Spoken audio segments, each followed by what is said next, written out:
Good afternoon, everybody, and thank you for and welcome to our second session of SAI's Improving in Practice. And I'm delighted to welcome Ralph Armstrong Astley. And Ralph is from the Student-to-Student Mentoring and Peer Support Service in Trinity, who also has been at the forefront of initiatives for the last 14 years. She told me since 2011.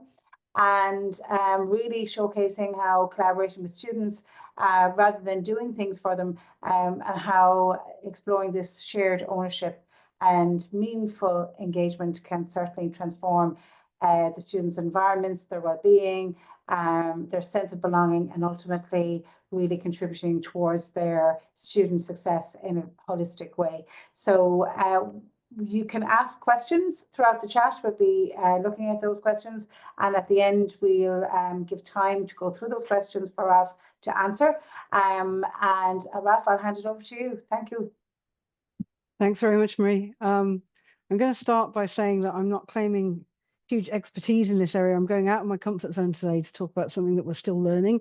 And anybody who's had their ear bent by me before knows that I'm big into experiential learning and learning as we go along. So what I'm really hoping today is that we can start a conversation and keep a conversation going about what we're all learning about student partnership. So I'm going to start by just introducing S2S and where I'm coming from with this. And then we're going to talk about, as Marie said, the context for what student success actually is, and how student belonging fits into that. And then why student partnership is so key to student belonging and then to student success. I'm going to finish up by talking a little bit about the difference between students being on boards and student onboarding in terms of student partnership. And then we're going to look at some training models to really support that and a couple of case studies just to end with. And hopefully there will be time for questions at the end if I don't ramble on too much. So I'm going to start by talking a little bit about S2S. Now, S2S has been going actually since about 2007. So I joined it 4 years in, and at the moment we have about 650 to 700 volunteer mentors every year, an additional 30 head mentors, and that is very much the head mentors support the mentors who support the incoming students. So it's an opt-out program, so it covers every single incoming undergraduate student in Trinity College, and it's normally about 2 mentors to every 15 incoming students. It's very group-based, it's very social. We also have the peer supporters. Now they do one-to-one listening and support work on request. We have about 30 of those. We also have an S2S Society committee, and that's all kind of facilitated by 3 staff members. And we fit into the wider student counselling service team, which includes student learning development, as well as the psychologists and therapists in the service. And the reason that that's been set up, and this is something that the 3-set report that we were working on during the pandemic really looked at, is that it's this concept that for student success to really work, you need to have these kind of 3 legs of the stool. They need to be academic, they need to have academic self-efficacy, they need to really feel that their well-being is looked after, and that includes their mental health, and they need to feel a sense of belonging. So I'm just going to speak to that a little bit so you believe me on this one. Now this is a complex table, but I'm not going to go through it in depth. Basically, during the 3-set report, we were talking about what is the definition of student success, and actually just prior to that that project launching, Leo Farrell had published a report for the National Forum, which was very much pinpointed what student success means to Irish students from their own perspective. And just in case anybody was kind of dubious about whether their perspective counted in the broader academic spectrum of things, we compared this with really well-known reports from the US, from Braxton and from Koo, and we compared it to what Irish universities are saying were the graduate attributes that they really wanted for their students to achieve at the end. And it all lined up into those kind of key 8 points, and we summarized them like this. So those 8 key points of student success included students being able to achieve or surpass what they expected academically. That's not necessarily a first, it's what they expect, and either they can get that or they can surpass it. Broadening their interests outside of their field of study, the self-efficacy in study and writing and research, their ability to kind of be self-led in terms of their studying, gaining personal and professional development outside of their course as well as within it, confidence in their capacity to contribute, meeting or exceeding career expectations, and then we get the really complex kind of the psychosocial development and the stronger sense of satisfaction with life. This is what students really, if they come out of university with these 8 things, they come out of college with these 8 things, that's them feeling that they've really succeeded in their higher education. And just kind of thinking about student partnership for a second, again, I'd say that we could easily meet 5 of those just if you do student partnership well. And then, depending on what they're partnering in, it's very possible that, that partnership will also encourage their academic achievements, their self-efficacy in terms of their study, and also, will align with the career expectations. But regardless of what you're partnering with them in, those other 5 are very easily hit with student partnership. Now, there is something to be said for how it's done, and I want to focus a little bit on an article that was written by Koo and Nelson. Now, when they were talking about student success, they were really looking at George Koo's and Braxton's work around what student success meant. And you can see it in that kind of those end columns, the blue ones, the immediate outcomes in terms of academic knowledge and social satisfaction, and then the long-term outcomes in terms of work success, lifelong learning, and that sense of citizenship and personal growth. Those would be the kind of the student successes. And they put it within this framework, so everything is influenced by the social cultural context. And then there are structural influences within the university and where the students come from in terms of their background. There are relationships within the university, but there's also what I would call the change mechanisms. If you think of this as a theory of change diagram, that educational interface right in the middle is what we as educators, student services professionals, what we have an influence on, and it's what makes a strong difference in terms of the outcomes. Whatever the inputs in those red columns are, the educational interface can really influence the outcomes. And when they're talking about influencing these things, they're talking about how we engage with this. How do we engage with student engagement?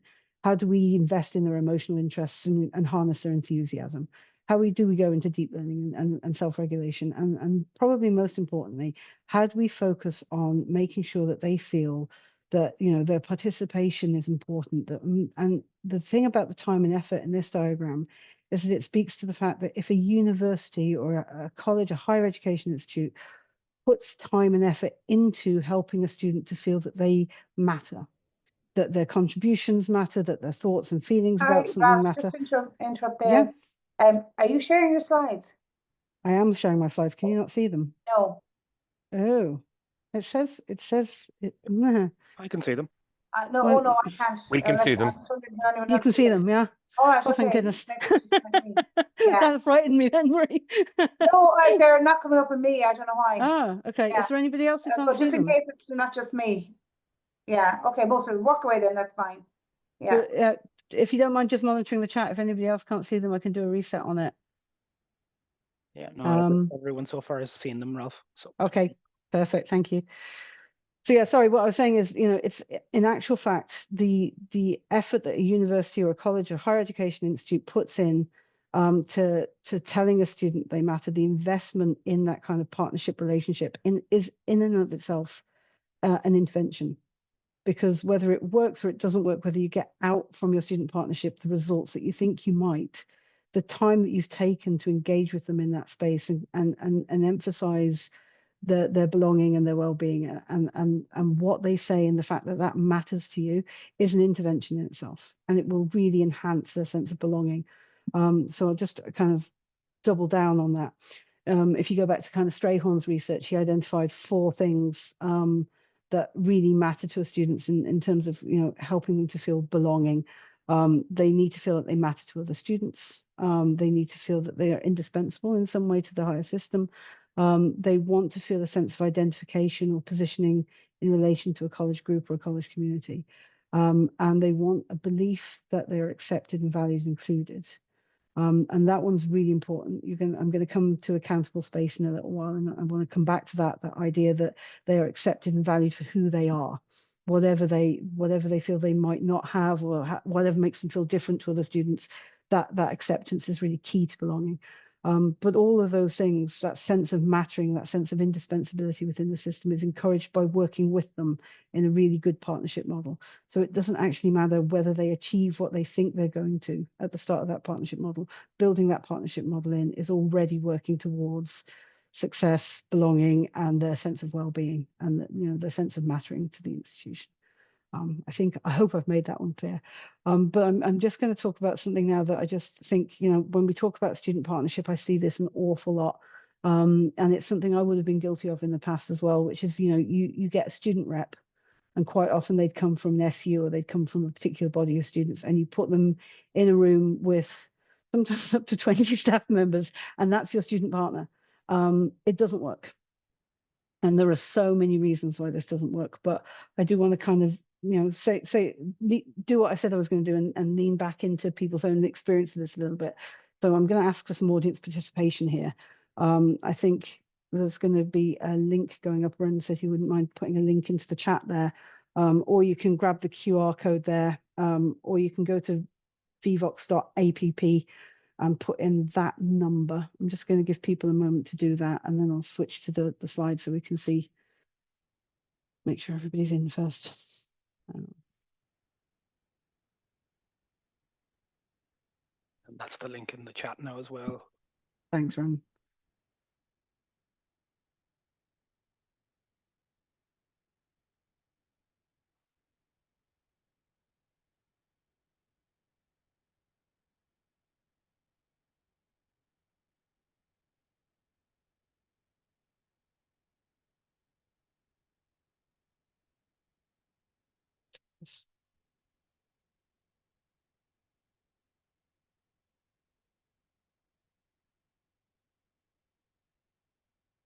Everybody in there should now see a question. I just want people to cast their minds back to the very first meeting, board meeting, committee meeting, steering group, panel, the first time you were sitting around the table with a group of people. What, if you were to summarize your experience with one or two words, what was it like? What do you remember about it? For me, it's a long time ago, as Marie kindly pointed out, but some people might be newer to it.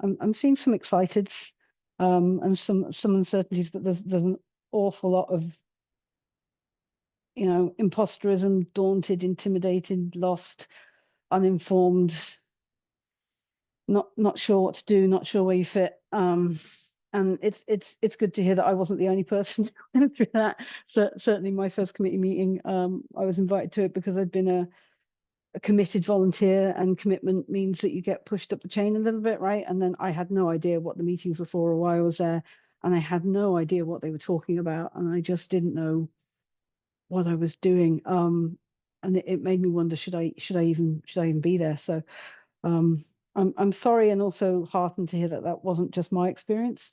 I'm just going to ask you just to do one more, which is to kind of think about those statements. And at the end, at the moment, everything should be set to not at all true. But just to have a look at the kind of the way things and meetings were run, to scale how true it is. Did you know how to take minutes? Did you know what the role of the chair was? Just kind of think about those very core things that are important to meetings when you first started them.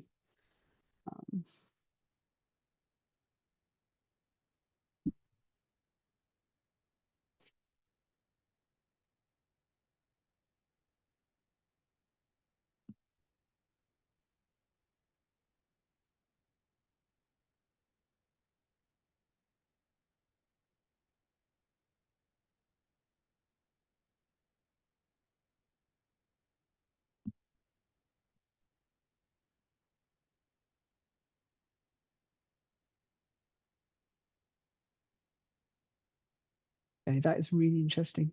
Thank you. Yeah, so a little bit over halfway on understanding purpose of presence, and pretty much everything is halfway or lower which says a lot, I think, about what it's like when you first start meetings, and nobody really prepares you for it. So it's a really tough one to kind of expect students to be in that space and managing their participation with us without building them up for it. And this is where we came from with student partnership. I'm just going to go back to the slides here for a second. Can everybody see the slide there again now? It's back up on my screen. Yeah, perfect. Thanks, Ren. So what we started looking at was if we're going to bring students in as partners, how do we prepare them for those meetings? How do we prepare them for kind of sitting at that table and whatever kind of conversation is going to come about? And the big thing was to kind of think, well, what did we need to know? And I did promise some Arnstein's ladder, so I'm going to talk a bit about Arnstein's ladder here. For some people might be really familiar with this. It's been around since 1969. But in terms of kind of thinking about citizenship and participation, and Arnstein wrote about it in terms of government involvement and radical change. And what we're really talking about is, that at a bottom level, at the bottom rung of that ladder, is something like manipulation, where you pretend that what somebody is saying matters, or that you care about what they think, but you don't. You do what you want to do, and you just pretend that the involvement of opinion matters. Then you move up the chain to kind of informing them. You give them information. You kind of keep them involved, but it's very non-participatory. That you're just giving them the spiel, and they don't really get a say in what's happening. When you get into tokenism, this is when people are kind of asked for their opinions. Maybe they're consulted a little bit, but it doesn't mean that their opinions are going to be taken on board, or that any action is going to happen from that. And when you get into placation, again, there might be a little bit more. Yeah, no, I hear what you're saying. I understand. I'll do what I can about that. But realistically, what somebody is saying in terms of their citizenship isn't going to be the driving factor in terms of change. So moving into citizen power involves real partnership. It involves kind of people being allowed to be part of the decision-making process, and not just begging the person making the decisions to consider their opinion. It means really putting them at the heart of it. And then as you move up that ladder, you're actually delegating power to people. So in terms of student partnership, that's talking about giving power back to the students and saying, actually, I think you're more informed about this than we are. You should tell us what decisions should be made here, and not the other way around. And then you get up into citizen control, which is where you kind of let go of power entirely and say, you do it, we facilitate it. So we introduce this model quite a lot in terms of student partnership when we're doing the training, and we get everybody to think about the kind of roles that they've been involved in the past. And I would love to have done a group exercise. I don't think there's time for it today, but I do want to kind of talk to some of the things that we get students to think about when we do it in the training, because we bring up these kind of classic examples of what has been dubbed student partnership, and we talk about the difficulties with this in terms of that ladder of participation. And one is asking for feedback on something that has already been created. And people do this a lot. I do this a lot. When you're worried that somebody is going to say, oh, you didn't know, or you didn't do enough, or you're trying to prove, or you're trying to work through and get something done as quickly as possible, that you create as much of it as you can before you bring it to people for consultation. But the long shot of that is that people don't feel that the consultation is really valuable, because it's such a polished product that they can't actually, or they don't really feel that they have much control over changing it. As if bring them something rough and ready, rather than a beautifully done PowerPoint presentation. Bring them the Post-it notes and say, what do you think? Where am I going with this? And actually help them, and they move it around, and they add Post-it notes in, and they talk about it. And they feel much more a part of that process then. So it's about actually holding back on, finishing something off or polishing it off before you bring it to a consultation, and allowing people to really dive into the creative process with you. Another one is convening meetings to update students. Our student partners know everything that we're doing. We consult with them regularly. But if you're only telling them about things after the fact, that's not consultation, that's informing. So you're actually moving back down the ladder with that a little bit. If you're convening meetings to kind of tell people what's going on and ask for their input, then you're moving back up towards consultation, placation. But if you want to be part of that partnership model, then it's really not about having a meeting with one student rep, which brings me on to the next one, because having a student rep or on your board or on your panel only does so much in terms of partnership. If they haven't been trained throwing one student who's maybe undergraduate, 19, 20 years old, into a room full of academics, some of whom are teaching them or have taught them. It's a very difficult thing to ask them to kind of sit at the same level as those people. And if you're not doing anything in the background for them to be able to take what's being said by the board back to a broader student body, seek opinions, seek input, come back to the board with that, then they're really only to a very limited extent representing anybody other than themselves and their own experience to date. So if you're going to facilitate kind of background, they represent a group, they can go back to that group is represented through them at the table, and they really have that full consultation power with the group, then you might be moving into partnership. But if you're not doing anything in the background, you're really not. And the final one is, and this is where we kind of come to the real conversation. Well, if you go all the way up the ladder and you just tell the students, you tell us how to run the meeting, you convene the meetings, you tell us what you want on the agenda, we'll do whatever you say. That's not really for them either. They're students first, and they've got a lot of study.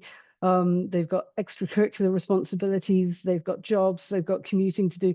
Like in terms of student partnership, it's really about regulating what's expected of them. Where can you get the most value in partnership with them, and how can they feel that what they're contributing is of the most value to what they're trying to achieve out of it. So all of that has to be thought about and included in training and conversation on a regular basis, and not just at the start, but on an ongoing basis, which is how the student partnership group you've got. But one thing I will say about it is, going back to that image I showed earlier, this is much better as a model. If you can outnumber your staff with students and have the staff go back and represent what the students say to other people, and then come into the room and hear more about what the students say, if you give them real power in that room and they feel that they're in the majority, great things can happen. So there's a couple of things to think about in terms of designing your training packages for student partnership. And the first is, who do we need and why do we need them? Where are you recruiting your students from? Where are you recruiting your staff from? Do you really need all those staff at the table? How many students do you need at the table to complement that? And then it's, what are the required skills? In terms of, are they going to be at meetings? Are they going to be delivering something? Are they designing something? What skills are needed? And rather than necessarily picking just people who have those skills already, how are you going to train them in those skills? If it's somebody who's never run a social media project before, but wants student partnership in a social media project, then rather than know how to do opportunities to learn the skill set. And then how do we support that experiential learning outside of the training? How do we allow for mistakes? How do we review? How do we learn what they do? How do we read the package for the next time? It's a constant experiential learning process. Train them and then expect them to have to keep kind of scaffolding their learning as they go through this process as well. There's investment in it, but again, that time and that investment in it, time well spent, because it's an intervention in itself to really spend that time with them and learn from them as you go through. So we'll talk about some of the things training, and this is one. I spoke before about accountable space, and I said I come back to the sense of the student being able to be their authentic selves, and that be what is of value. We use this almost everywhere now. This came from an article by a woman called Elisa Hankora out in Canada. And she's talking about the fact that, for accountable space to kind of beat off brave space and safe space. And I won't go into it in depth, but it really does speak to what we call equity deserving communities. So, if students are from, say, the LGBT community, or they have a disability, there's neurodiversity, they have an ethnic identity that they normally feel would other them from other people, that there is a safe way of bringing that into a room. And it establishes that kind of trust where everybody learns to advocate for each other and to ask reasonable questions in that safe space where they can learn from each other without feeling that they already have to know, and without leaning on one person to represent an entire community. They learn to advocate for each other in that space. So it really encourages individual contribution over perceived expertise. And I can't speak highly enough about accountable space. So I'm going to do a very quick plug. Because Lisa Hankora is actually, we're very lucky we got some seed funding from SAI. Thank you, SAI. And she's going to be doing a free online workshop for all student services and students in Ireland on the 22nd of October. So please do put that in your diaries and keep an eye on your SAI emails, for us. We'll be sending out a registration link soon. And you know, her work has really influenced how we work with students entirely. So you can see I'm fangirling here, but I would strongly recommend coming along to that if you want to find out more about accountable space. The other thing that we include in the training a lot is as values, and this is based on Brené Brown's work in leadership. And what we do here is we kind of get students to think about why they're in the room, what are their personal values, and why is this important to them. And when we're looking at their motivation, what we're trying to do is encourage them to think not just about what's expected from them, what are the outputs, what are the productivity that is required. We're really getting them to think about why they brought themselves there. And why that's important, and why that should be the kind of focus of their work in whichever partnership model they're in, not just the output, not just whatever they've been asked to produce at the end of it. And there's a few other things that we might train them in. So if they are going to be in meetings, we talk about good behavior in meetings. Now, my favorite is still the no agenda, no meeting, which you'll see on social media a lot as no agenda, no attender. Yeah. But just allowing that time and how to kind of wrap things up and good meeting etiquette. Another thing we might do is if we're expecting them to facilitate or chair a meeting or work with groups in a facilitation model, we might talk about some top tips for kind of getting people to really think about things, managing time in that room, getting decision making to happen in that space. If we're training them to be trainers themselves, and we look at the kind of facilitation skills, what problem solving they might need, what time management they might need in terms of training a group, working to a schedule, how do they really encourage experiential learning in the space. So these are all training slides that we've taken from different student partnership models that we use. I'm just going to finish up with a couple of case studies to really kind of hopefully solidify what I'm talking about here for you. I know this has been a bit of a whistle-stop tour, and I know Linnea's here today, so really I wish I could say to her, you can talk to this. But the student advisory board was set up by the Student Counselling Service, and I assisted with the training in this.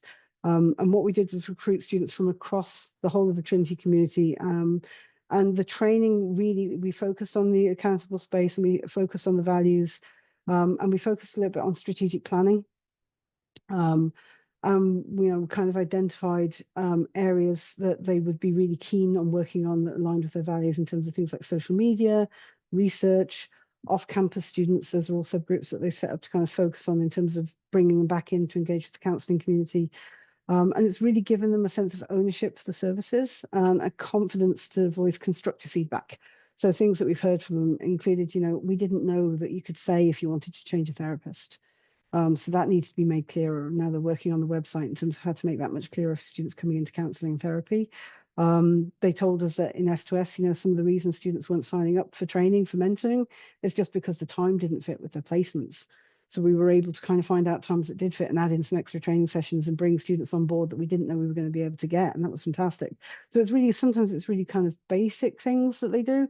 And other times it's much more complex, but it's just about having them in that room and having them feeling that they can really participate and that what they have to say about the service really matters. And the one thing I should say about this, and it's true of all student partnership training, and I want to say, you know, Oisin and NSTEP taught me this years ago, and I still probably hold it to heart as one of the most important things you're ever going to hear. The staff need to participate in this training as well. And with the student advisory board, you can see that that's about half the room, and we've got one staff member sitting in the corner, and then a lot of students, and there's a few more around the other side, staff, and a lot more students.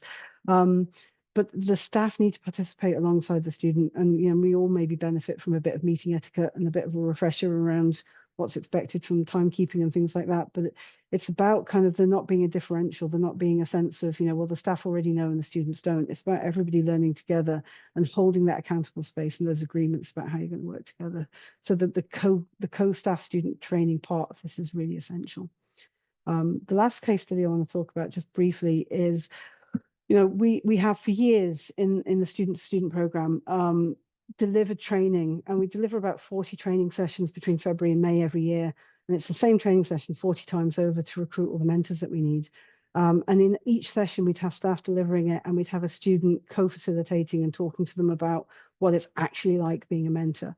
And at one point, it just hit us that that was a completely redundant model. And what we needed to do instead was think about how we could really train the students up to be able to deliver that training themselves, because it's much, much more impactful to have that training delivered by a student who's already done the mentoring, knows what it's like firsthand, can tell students from their own experience why it's important to know certain things, and encourage that kind of sense of leadership that we're really trying to encourage in terms of student partnership.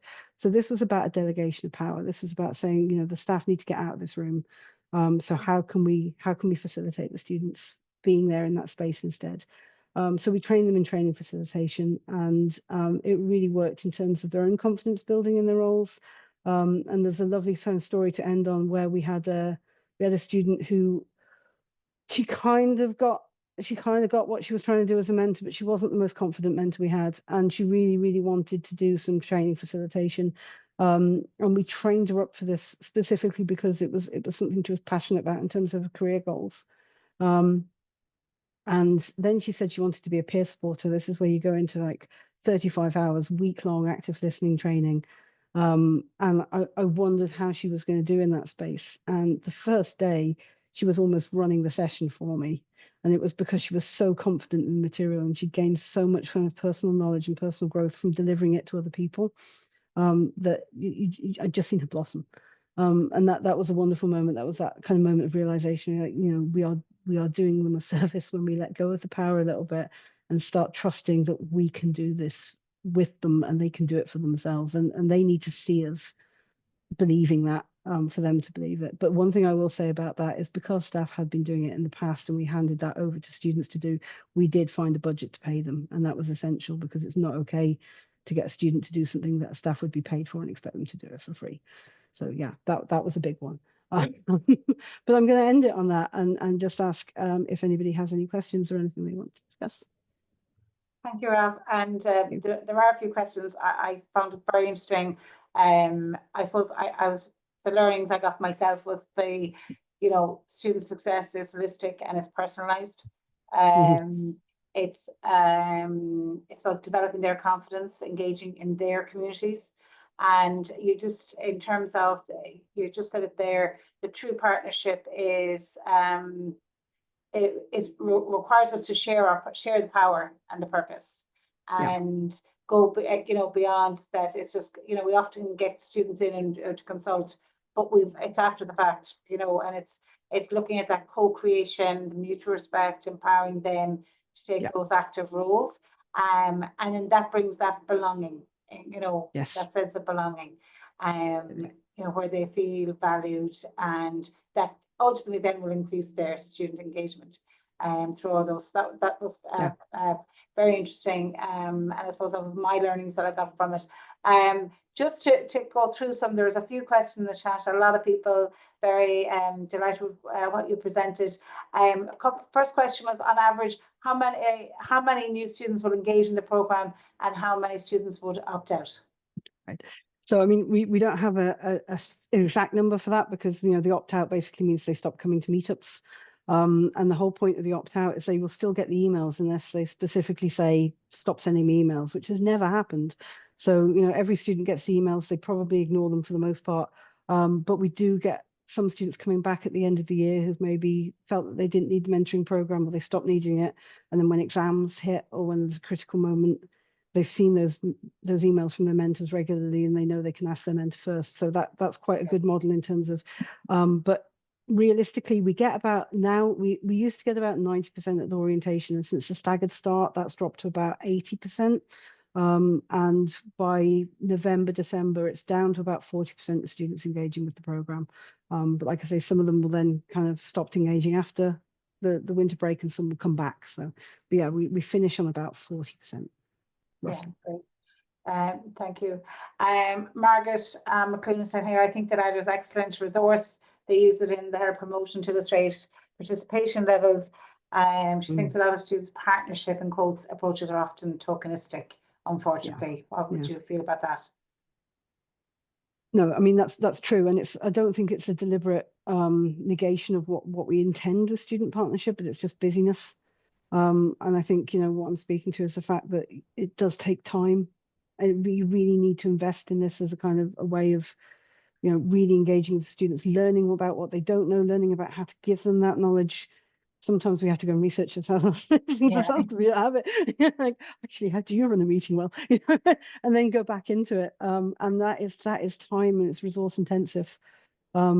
But it is an intervention in itself to do it that way. And it's not just an intervention for the students who are involved with it. If it's a very visible, something like the student counselling, student advisory board, we've got about 20 students on there. But the more we spread information about it and the more that students know it exists, just that visible kind of engagement with students speaks and is an intervention for so many more kind of think, oh, it does matter. They do care, so it's well worth the investment. And then in terms of, would you have a reference to a reading that provides evidence that putting a student individually into a heavy staff group doesn't work? A reading, not necessarily. Lived experience, yes. Right. That's a real lived experience one. And I think if you speak to any SU officer, they'll talk about, oh, I was at board, I was at council, I did this, I did that. And then when you actually ask them how much they felt their participation mattered, they go, yeah, no, it was me, it was always me. And they talk about having been on 3 or 4 different advisory groups in a week sometimes, and never feeling that they were able to really put forward any perspective from the larger student body, and not having the time to do that, and it just being so draining on them. I can see that as well. Would you have many students who have disabilities engaging with your program? Yes, and again, we don't ask specifically. We have an optional kind of diversity survey at the end of our applications that students can kind of speak to if they want to. But we do, and some of it would be seen disability, some of it would be invisible disability, and it's a broad spectrum of things. And I think I tried to speak to it there in the presentation, but the accountable space is something that we've brought into all of our trainings, and it really helps people to identify that what we're talking about is the value that they bring into a room as themselves. So, for any student, when they see that space and they really engage with it, what we're saying is what you bring in terms of your experience, your disability, your neurodiversity, that's what matters here. This is your perspective, and it's unique and it's valuable, and voicing it is where you really contribute. You don't also have to present this thing, have this, bring this perspective into the room, and that's valuable. So I think it does encourage people to come forward. And quite often what we see is when we used to do that towards the end of the training, and when we started doing it before the icebreaker, which I thought was going to be really counterintuitive to people bonding, this big kind of presentation, and then go into the icebreaker. But what happens is you talk about accountable space, and then you put students into an icebreaker, and they start sharing really meaningful things. And they start talking about things that they haven't said to anybody before. And that might be, a diagnosis of autism or a suspicion of ADHD, or it might be, diabetes or some kind of condition that they maybe don't necessarily open up about normally, but it just really encourages, and it brings the group together so quickly in terms of bonding as well. So it's a really interesting mechanism to use to kind of bring people together and encourage them to bring their own perspectives to the room. Yeah, definitely. There's a hand up from Damien Butler with a question. Damien, do you have a question? Hi, Damien. Oh, thanks a million. Hi, Ralph. Thanks a million. That was really great. I've just taken over as the peer support coordinator in UCC. So hi, Damien. We'll be talking. I'll see you at the conference when you're down with us in MTU. Yeah. Great to see everyone. Great to see Clodagh. Hi, Clodagh. I was working with Clodagh in mature student side of stuff before now. So really interesting. I just had one question I wanted to ask you about that whole idea of the students' boards. My plan or my aim was like to have no staff whatsoever on. I'm going to set up 2 committees, and I was planning just to let the students, because I really want the students to have full ownership and to see me as the coordinator coordinating what they want. I know it's going to take me a while to get there, but I wanted to start by just removing myself from them meetings. Have you had any experience of that, or would you have any advice for me on that side of stuff?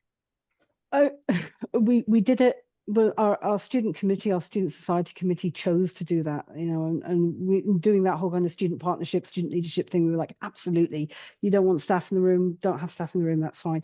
And so many things went wrong. And my favorite still, and it's a real groaner, but they decided they wanted to do like a sponsored silence. And so they decided the acronym for that would be SS. And originally they had it on like a yellow background. You can see where this is going, right? And then it looked too much like Amnesty. So then they put it on a red background because students very red. And I came back from leave and they were so excited to tell me what they'd planned and discussed. And they poured all these SS badges out across the desk. And I just went, oh.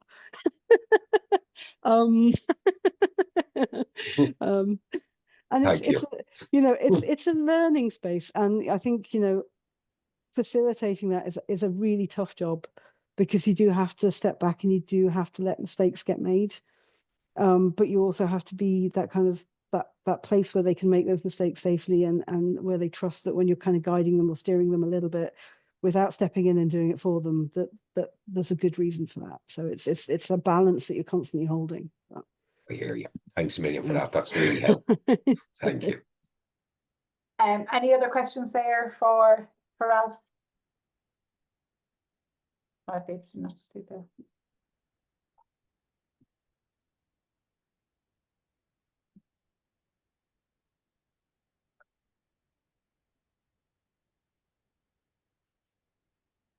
Okay. Lots of thanks, Ralph. Great work.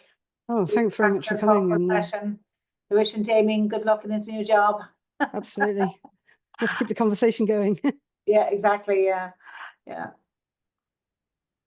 Very informative. Yeah. Actually, for myself, Ralph, in terms of running the mentoring program, is it, from a cost perspective, is it very expensive in terms of if someone was looking to put a proposal together in their own university or college, what would they be looking at in terms of to run an effective program like yourselves? I mean, it's a bit of a gold situation in that it will grow to fit whatever tank you can afford to buy for it. Yeah. My director will tell you that we keep growing, and she's constantly going, I don't have a bigger tank. Yeah. But it's actually it's a good plug for me as well. I was plugging Elisa Hankora there, and please do put the 22nd of October in your diaries, because she's fabulous. Yeah. But That's a great session. at the SAI conference, we'll be launching the national guidelines for peer-led transition, which was the kind of the final piece of the 3-step project that took a little bit more time than planned to finish off. But that's actually a whole kind of guidebook around what to consider when you're setting up a program, or if you're thinking about amending any kind of programs, so mentoring, peer support, peer assisted study, peer assisted learning, just kind of in terms of volunteer best practice. And that was designed and written with pretty much every service that we knew of in the country over the course of the lockdowns, when we were all able to meet online and had the time and energy to do it. So I'm hoping it's going to be a really useful resource for everyone, and as soon as it's published, I'll send the links out as well. And so that's at the conference. Will it be, you'll be launching that at the conference? Launching that officially at the SAI conference in June. Great. Yeah, brilliant. I think Damien will be very interested in that.